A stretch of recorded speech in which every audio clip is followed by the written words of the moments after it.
2019 Porsche Cayenne first drive, better, faster, Lither. It's no longer enough simply to be a fast crossover. Many crossovers are fast, and several of them are also sexy. The Porsche Cayenne, almost endearingly homely in its first iteration and baroquely overwrought in its second, managed mainly the former.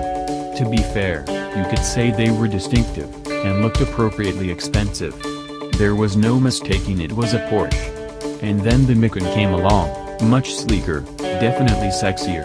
Now that the Panamera's gotten pretty after its much-needed makeover, the Cayenne's out of excuses. It may drive great, but it needs to look the part to be a contemporary Porsche. To analyze both aspects of the new Cayenne, Porsche brought 3 versions to Crete for us to sample. It seems to be an odd choice at first, but if you've been to Crete on the off-season you know the sleepy island is full of mountains, surprisingly good pavement, and tons of tight switchbacks and larger sweepers. The variety of roads and paucity of traffic was the perfect setting to evaluate the Cayenne, especially with its new handling options. As the drive approached, we took a long, hard look at the new shape in the parking lot in the soft light of a Cretan morning. It's immediately apparent that the Cayenne is not quite a scaled-up Macan. The Cayenne is still doing its own thing, to some extent, and that means it trades some of the Macan's lithe proportions for a staidness that can't quite be explained away by its increased size. The steepness of the front end, despite being broken up by a gaping 3-part grille and a similarly carved-out lower fascia, is imposing and overly tall. The headlights, fascinating and complex inside and more gracefully shaped overall, are perched awkwardly on top, frog-like. The hood is lovely, with a nice tumble home and perfectly creased power bulge. There's simply no way to reduce the visual height of the front enough to make these elements attractive, but they're certainly distinctive. And as mentioned above, a massive improvement.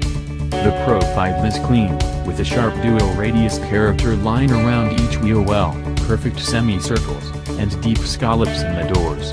The best part is the rear, which is refreshingly simple and lovely.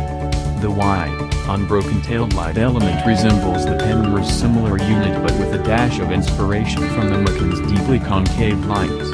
The convex shape forming the license plate cutout breaks up what would otherwise be a large, upright tailgate form. The integrated hatch spoiler, with an active panel that can move between several angles, is also smooth and sporty. It'd look entirely naked without it.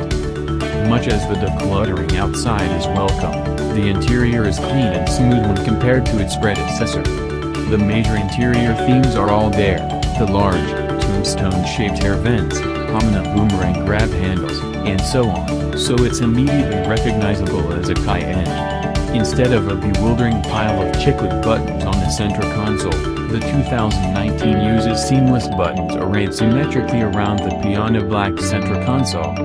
The center screen, which is beautiful and perfectly integrated, spreads horizontally, and the vents that formerly flanked it move to a more discreet location underneath. The problem is differentiating one non-button from another, not a problem unique to Porsche, to be fair, but exacerbated here. It looks so good, and yet requires so much attention to use. Functions we're familiar with existing in hard button form, like turning on or off the start functionality, are buried in a menu on the main screen, a few touches deep. At some point car companies will find the right balance between design and functionality, and it's easy to pick out gripes among the plugins. While the aesthetic choices should be applauded, the interior's wow factor is dulled a bit amused by the ergonomic compromises. Crossovers print money, and BMW is determined to leave the mint with every single dollar it can.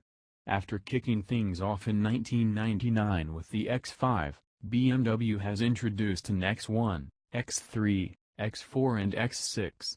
Today, the German automaker finally pulled back the curtains on its latest model, the sleek and compact X2. Based on the X1, the X2 follows the same basic formula as the X4 and X6, with a fastback roofline, short overhangs and muscular lines. Unlike the X4 and X6, the X2 looks far more like a traditional SUV, albeit a very low-slung one.